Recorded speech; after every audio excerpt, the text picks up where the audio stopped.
স্থলে জলে আকাশে পহেলগাঁও হামলার প্রত্যাঘাত করতে শক্তি দেখিয়ে চলেছে ভারতীয় সেনার 3 বাহিনী, যা দেখে ঘুম ছুটেছে পাকিস্তানে।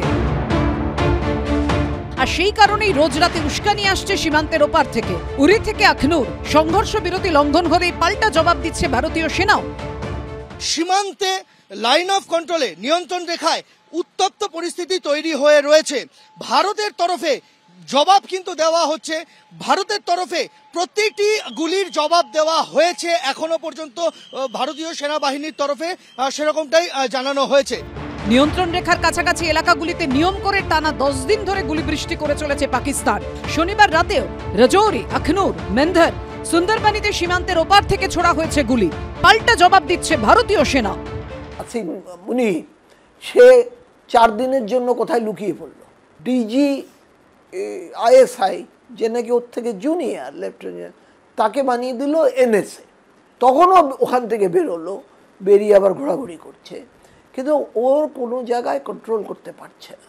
তখন ওরা দেখলো যে এদের দিয়ে গুলি চালাতে শুরু করো।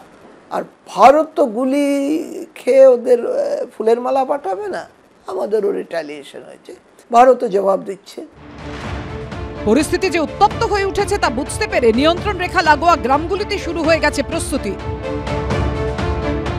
এই দুর্গম পার্বত্য এলাকায় এই বাংকার তৈরি করা হয়েছে। আমরা দেখতে পাচ্ছি যে এই সেই বাংকার, এবং একেবারে কংক্রিটের ঢালাই করা একটা বাড়ি, আশপাশে চারিদিকে পাহাড় ঘেরা, এবং সেই জায়গাতেই কিন্তু এই বাংকারকে প্রস্তুত করে রাখা হয়েছে।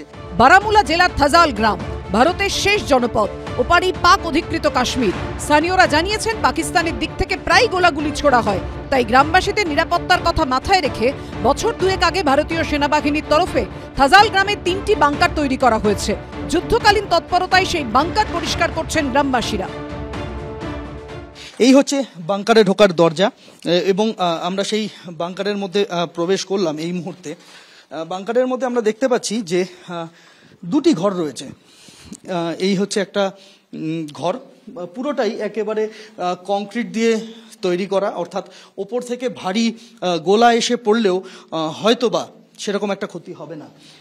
এখানে ভেন্টিলেশনের জন্য, অর্থাৎ বাতাস যাতায়াতের জন্য 2টি ছোট ছোট জানালা করা আছে। একটি ঘরের একদম লাগোয়া একটি শৌচাগার রয়েছে। সেই শৌচাগার যাতে আপৎকালীন পরিস্থিতিতে অনেকদিন যদি বাংকার থেকে বের নাও হওয়া যায়, তাহলে যাতে ব্যবহার করতে সমস্যা না হয়, তার জন্য এই বন্দোবস্ত। इसको 2 साल बने हुए। अच्छा जी लोग ये गांव वाले खुद बनाए या सरकार? न, गवर्नमेंट ऑफ इंडिया ने बनाई। अच्छा, क्यों इसका जरूरत क्यों पड़ता है? यहाँ पर फायरिंग होती है ना, इस वजह से जरूरत बहुत है। लाइन ऑफ कंट्रोल किधर है? लाइन ऑफ कंट्रोल थोड़ा आगे है सर, ज्यादा दूर नहीं? ज्यादा दूर नहीं। तो इधर तक फायरिंग का आवाज पहुंचता है? इधर तक मतलब अगर कहीं पर गोलीबारी शुरू हुआ तो इधर इफेक्ट पड़ सकता है? जी, अगर गोला यहाँ पर आसपास गिरे तो इफेक्ट हो सकता है। उड़ी तक पहुँचते हैं, प्रॉपर उड़ी मार्केट तक पहुँचते हैं गोले। मार्केट तक पहुँचे? आप लोग क्या डरे हुए हैं इस माहौल में? माहौल में तो डर लगता है, बहुत डर लगता है। পাক অধিকৃত কাশ্মীরে জঙ্গিদের 42টি লঞ্চপ্যাড চিহ্নিত করেছে ভারতীয় সেনাবাহিনী। তাই জঙ্গি অনুপ্রবেশের আতঙ্ক যেমন আছে, তেমনি যুদ্ধের আবহে উৎকণ্ঠায় রয়েছেন বারামুলার এই গ্রামের বাসিন্দারা। बहुत ही डरते हैं हम। ये जो हमारी घर वाली है ना, अगर जरी भी कुछ फायर होता है, इसको धड़कन बैठ जाता है। उधर से छोड़ते हैं, जब उधर चला जाता है, उधर से छोड़ते हैं, उधर चला जाता है, तो आवाज तो आता ही है। आवाज कौन बोल रहा है कि नहीं आता? गोली शोली चलती है तो उस वक्त आवाज आता है, वो दे सकते हैं, फिर नहीं दे सकते। जब हम इंडिया का खाते हैं तो पाकिस्तान को जवाब नहीं दे सकते। मुंह तोड़ जवाब देना चाहिए। हाँ, देना चाहिए, तो क्यों नहीं देना चाहिए? गोला पड़ता है इधर? ये नहीं, गोला इधर तो नहीं पड़ता, किसी किसी जगह पे पड़ता है, उधर ऊंची ऊंची जगह में पड़ता है, मगर हमें डर लगता है कसम से। একইভাবে উরি সেক্টরেও তৈরি করা হয়েছে বাংকার।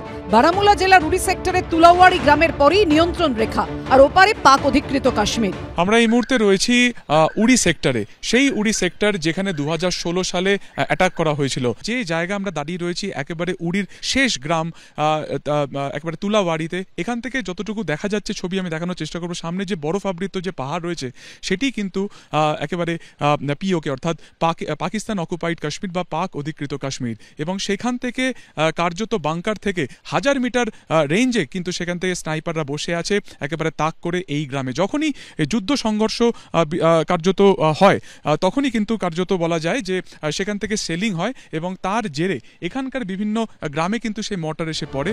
তবে যুদ্ধের আবহে কার্যত জনমানবহীন সীমান্ত পারের এই গ্রাম, অনেকেই গ্রাম ছেড়ে নিরাপদ আশ্রয়ে চলে গেছেন। তারপরেও পাকিস্তানকে মোক্ষম জবাব দিতে প্রস্তুত কাশ্মীরের বাসিন্দারা। সন্দীপ সরকার ও সুকান্ত মুখোপাধ্যায়ের রিপোর্ট, এবিপি আনন্দ।